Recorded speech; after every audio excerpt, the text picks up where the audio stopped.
Valentin dans l'espace présente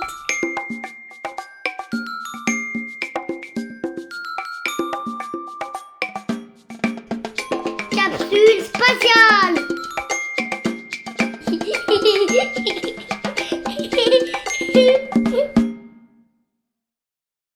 Bonjour, aujourd'hui on va faire le portrait d'un astronaute. Il a été plein de fois sur internet, sur les réseaux sociaux, les journaux, les radios, les télés. On sait tous plein de choses sur Thomas Pesquet parce que tout le monde en parle. Thomas Pesquet est né à Rouen, en Normandie. Ses grands-parents étaient tous agriculteurs. Sa maman est institutrice et son papa professeur. Aucun membre de sa famille n'avait de lien avec l'aéronautique et le spatial. Et tout petit, il rêvait d'imiter Michael Jordan en devenant star de basket NBA. Il est ceinture noire de judo. Il joue très bien du saxo. Il a pris l'avion pour la première fois à 20 ans. Presque juste avant d'apprendre à piloter lui-même les avions de ligne. Il est aussi ingénieur dans la construction de satellites.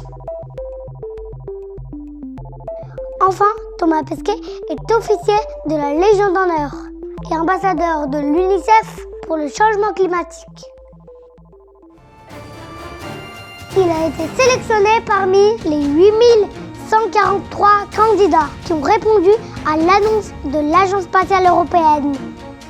Il parle 6 langues: français, anglais, russe, espagnol, chinois et allemand. C'est le 4e Français dans l'espace. Il a été le plus jeune astronaute européen et le premier commandant français de la Station spatiale internationale. En 2021, il est élu 2e personnalité masculine préférée des Français. Mais ça, un peu tout le monde le sait. Moi, ce que je retiens surtout, c'est les leçons qu'il a apprises avec toutes ses expériences. Regardez ce que j'ai trouvé dans ses interviews et sur les réseaux sociaux. La première leçon, c'est de s'intéresser à tout. Ma mère tenait une bibliothèque. À l'époque, Internet, ce n'était pas encore ça. J'étais vraiment un enfant à la soif de découverte. Et ça n'a pas changé. La leçon 2, c'est que nous ne sommes pas astronautes. Il faut tout tenter. Et surtout, oser. Ce n'était pas écrit sur mon berceau que j'allais devenir astronaute. La leçon 3, c'est qu'il faut être un peu fou pour faire tout ça. Le jour J, on s'installe dans la fusée, ça décolle.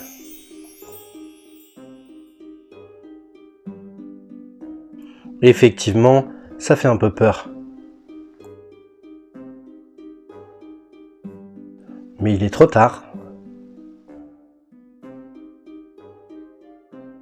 La leçon 4, c'est qu'il faut aimer travailler en équipe. On n'a pas besoin de cow-boys ou de héros pour la conquête spatiale. Mais de gens qui savent travailler en équipe. Il faut savoir s'entendre, communiquer, être aussi patient et calme.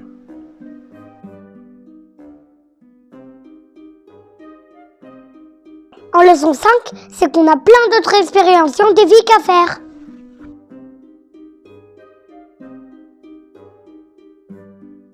Quand on va dans l'espace, c'est pour en apprendre sur nous-mêmes.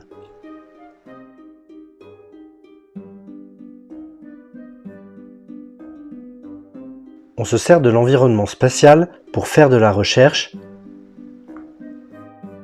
pour avoir des résultats qu'on ne pourrait pas avoir sur Terre. La leçon 6, c'est de prendre soin de notre planète parce qu'elle est unique. Tous les astronautes qui rentrent de longs séjours ont cette conscience accrue de la Terre qui serait comme une oasis au milieu du vide sidéral.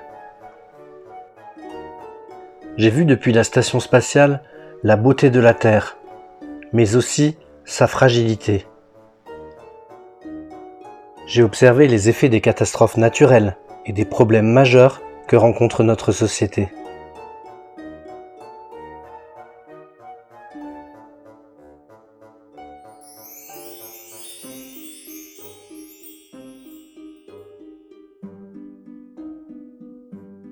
La leçon 7, c'est que c'est important sa famille et ses amis.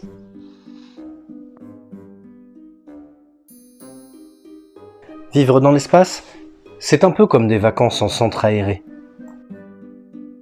Avec de nouveaux amis, de nouveaux paysages. Mais au bout d'un moment, on a envie de retrouver sa vie normale, sa chambre, ses parents, de revenir sur sa planète.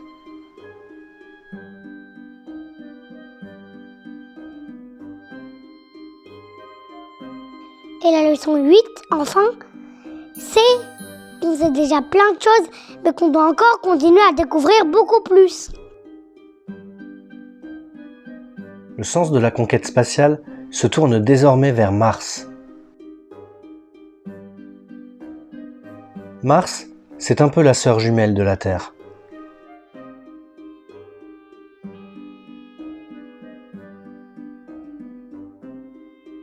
Grâce à elle, on va essayer surtout de découvrir l'origine de la Terre. Coloniser l'espace, la Lune et Mars, c'est un peu de la démesure.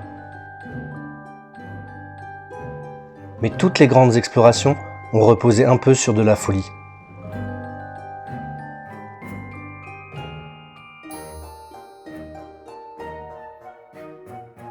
Moi, ce que j'aimerais, c'est perdre la Terre de vue. Ça n'est jamais arrivé. J'aimerais bien vivre cette sensation. Ça doit être terriblement angoissant, mais à la fois excitant.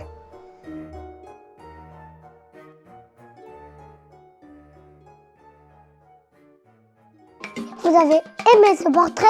Alors pour ne manquer aucun épisode, inscrivez-vous à ma chaîne YouTube.